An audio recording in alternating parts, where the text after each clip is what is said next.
Okay, welcome on board po, Kalipi, sir.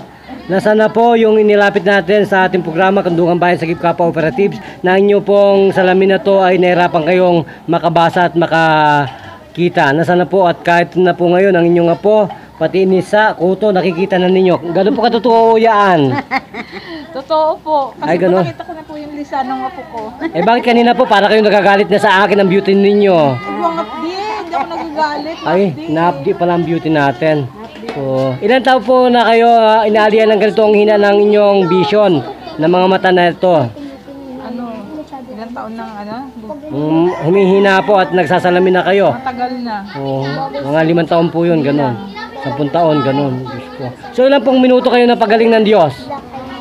Ilang minuto siguro, mga 5 minutes. Hindi lang po ito yung mga hapdi-hapdi, mga rayuma ang kaya natin.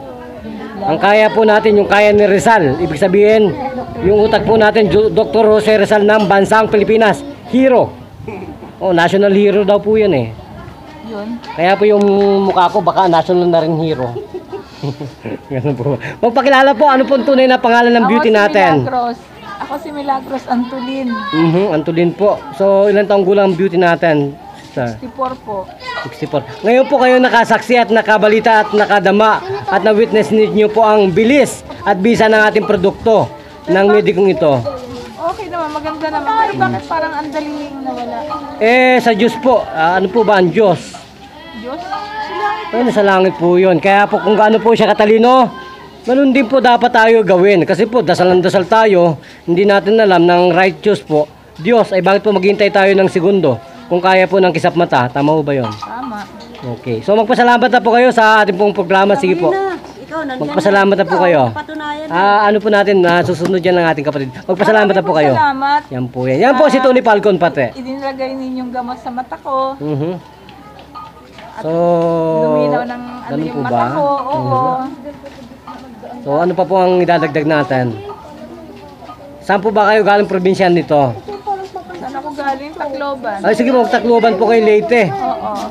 Okay. So, iiya po ang mga taga Leyte. Sige po. Ay, bakit? Meron ba kayong ganyan sa Leyte? Ay, papunta na po tayo sa Maasin Leyte. Teka muna, hindi lagay mo sa tainga ko. Para saan yun? Para po yun sa utak, pati natin sa mata. Para po laging magdinamita po, hindi na bumalik ang pagkalabo. So, gano'n po kaganda yung pandingig pati natin sa tainga? Ayos naman, hindi naman ako Ganun po ba? So, lalo po lumakas ang ating radar. Oo. Okay, kung ganun po, magpapaalam tayo. Pero kapatid, ano po ang pahabol na mensahe natin? Kalipi. Ay, ako'y nakakita ng maganda nung ako'y pinatuluan ng ano. Ay, ganun po ba? Oo, nakakita ako ng maganda. Sabi po ninyo kanina, Kalipi, humihina ang iyong mga mata. Ano po ang nangyari at bakit gumanda ka agad? May pumunta ritong nagdala ng kagandahan. Ayos na. Sabi po ko sa inyo, huwag kayong titingin sa akin, baka bumalik ang kapangitan natin. Pareho No? lang yan. Ganun po ba? So, magpakilala Kalipi, ano po ang tunay na pangalan? Si Juna. Juna ano Na po? Barcioles. Ilan taong gulang po ang ating edad? 47 years old. So, gano'n po kayo napasaya ng ating pong grabang ito? Ay, tuwang-tuwa ko. Ay, ganun At po ako'y ba? nakakita ng kagandahan ng Ay, ganun. lugar. So, ngayon po, at naramdaman ninyo ang ating pong bilis ng presensya ng medikong ito at ng Diyos. Gano'n po kayo napasaya? Talaga? Masayang masaya. Kung gano'n po, nasa inyo po ang pagkakataon para po magpasalamat muli. Maraming salamat sa inyong kagalingan. Kung gano'n po, magpapaalam tayo. Salamat po. Okay, salamat din po. Magpapaalam po tayo. Ito pa rin po ang isang nagpapatuloy at nagbabalita at nagsasabi, mahal ka ng programang ito. Agrito, masarap sa babae. Thank you.